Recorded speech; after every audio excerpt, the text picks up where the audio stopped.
Hello Universe, Chapter 6, The Tiger of Elm Street. The Tanakas lived in an ordinary house on the opposite side of a dense, hilly woods at 1401 Maple Street. It wasn't a far walk for Virgil.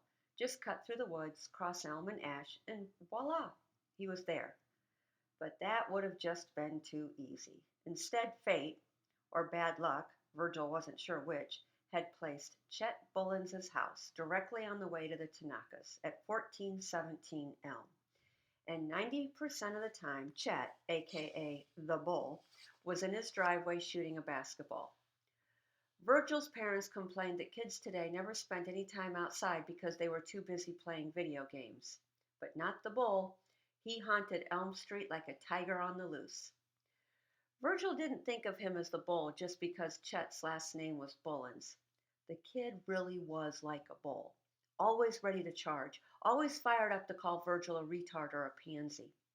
Sometimes Virgil expected smoke to come spewing from Chet Bullens' nostrils. Virgil had to go several blocks out of his way to avoid 1417 Elm. It added minutes to the trip, but what else could he do? So, when he emerged from the woods facing Elm Street, he immediately veered left, even though he could have walked one block right, crossed the street, and been at the Tanakases in no time at all. He kept his head down and hooked his thumbs through the straps of his backpack. Walk, walk, walk. When you reach the house on the corner with the green door, turn right. For whatever reason, Virgil had it in his head that if he didn't make eye contact with anything, he would go unnoticed. Not so. Hey, retard! It came from behind him, a fairly good distance. But that didn't mean anything. The bull knew how to close distances faster than a speeding bullet.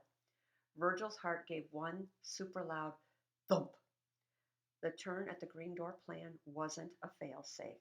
Sometimes Chet wandered away from his house, thick hands still holding his basketball. It was inevitable. Virgil didn't look up. He picked up his pace. Hey, retard! Don't you know your own name? Virgil's back dripped with sweat as he walked even faster.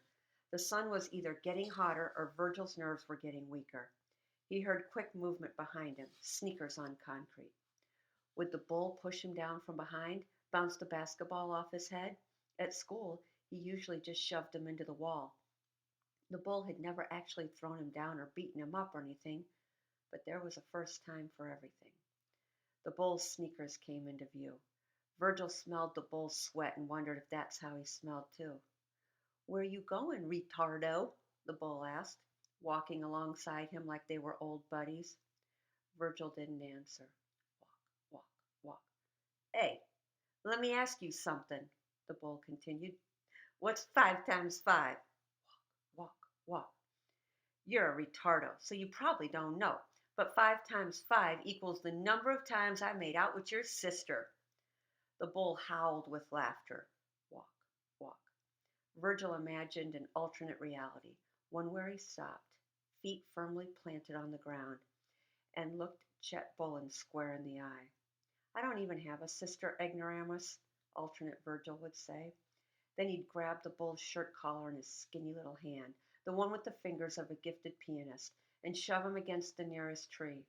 Take it back, he'd say, but the bull wouldn't be able to talk because his collar would be too tight. So Virgil would lift him up with one hand and throw him across the neighborhood. The bull would fly over 30 rooftops before landing on top of someone's chimney, which would be burning hot even though it was summer and no one was using their fireplace. And he'd get stuck there and start cooking like a lump of pot roast.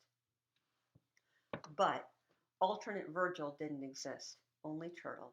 So instead of saying a single word, Virgil took off running. The bull didn't chase him. He just laughed and laughed.